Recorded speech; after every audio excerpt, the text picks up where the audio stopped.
Cette année sera la première où M. Vincent Viennot, de Chipagan, ne prendra pas la mer. Il a choisi de rester au quai, où il opère un treuil pour décharger les bateaux de pêche.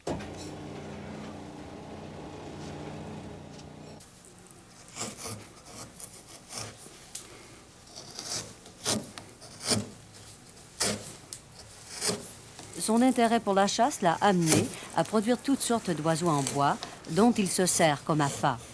Il les a ensuite donnés à sa famille ou à ses amis, et c'est pourquoi il ne lui reste pratiquement rien de sa production. Ce que je préfère, là, c'est une tête de macreuse, comme celle que vous voyez là. La famille des canards? C'est de la famille des canards, oui. Un peu de la famille des canards. Nous autres ici, on appelle ça une moyaque. Nous autres, si on dit une macreuse, entre les gens d'ici, il y en a beaucoup qui ne savent pas ce que c'est, parce qu'ils ont toujours appelé ça une moyaque. Une moyaque. On dit une moyaque grise, une moyaque blanche, lorsque le livre nous donne que c'est une macreuse blanche.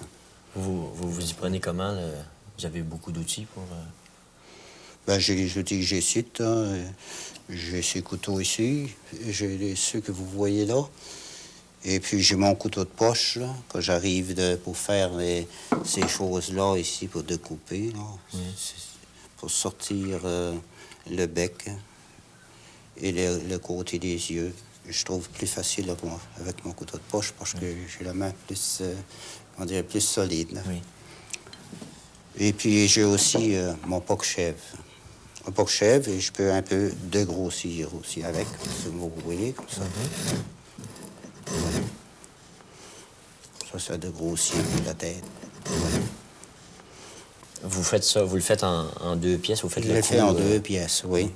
Je fais le corps, le premier, puis ensuite, je lui donne comment je dirais, la dimension du cou, là, de la manière que je le veux. Et puis, je fais ma tête, je la dégrossis, puis je la fais fitter dessus de la manière que je veux l'avoir. Je peux faire une tête aussi qui vienne comme le petit noir ici, qui vient sur son dos, comme un oiseau qui arrange ses plumes.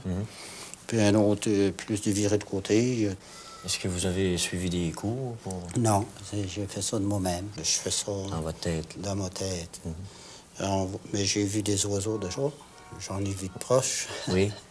Et puis, je peux voir la grosseur du corps, la longueur et la largeur. Et puis, j'y ferme les ailes pour voir comment c'est qu'il y a les ailes arrangées. Puis, c'est un peu ça. Est-ce qu'il y a longtemps que vous avez commencé à faire des... J'ai commencé ça, j'avais pas plus que 36 à 37 ans. L'idée m'est venue en faisant des petits oiseaux qu'on appelle des cacahuis. J'en ai pas en main. J'en faisais auparavant. Oui. Je faisais la chasse à ça l'hiver, à cette heure. Ben, j'ai vieilli un peu, mais je veux pas trop manger de fret, comme on dit. Oui. C'est un oiseau, ça, qui vit un peu d'une température froide puis d'une mauvaise température. Oui. La neige, tout ça. Et puis, en faisant ça, bien, il y avait un gars qui faisait la chasse à l'outarde, qui m'a demandé pour y faire un jeu à l'outarde, un jeu d'outarde. Il m'a dit de la chasse plus que moi. J'ai dit, moi, un jeu d'outarde, je peux bien essayer de faire ça.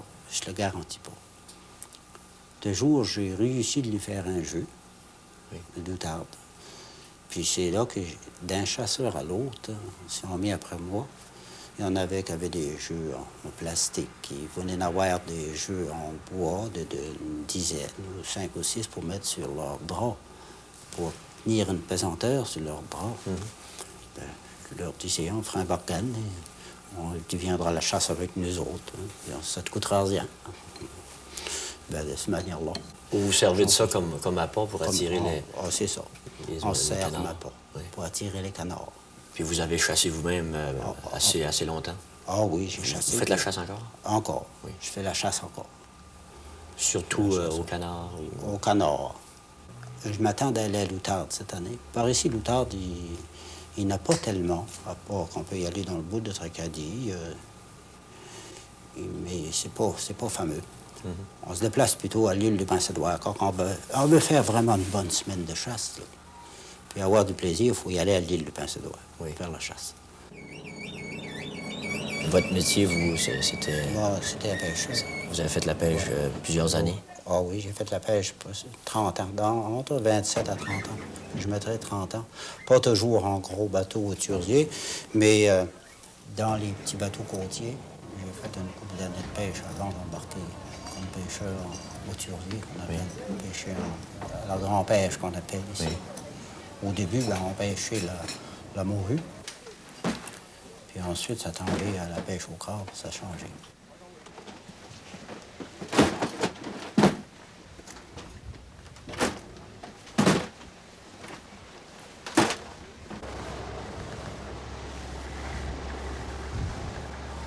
C'était par un beau vendredi,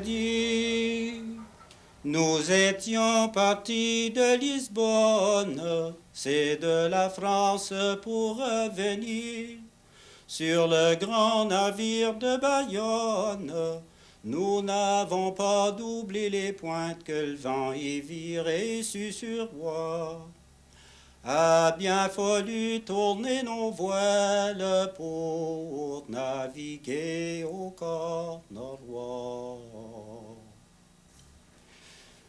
Le capitaine s'est avancé.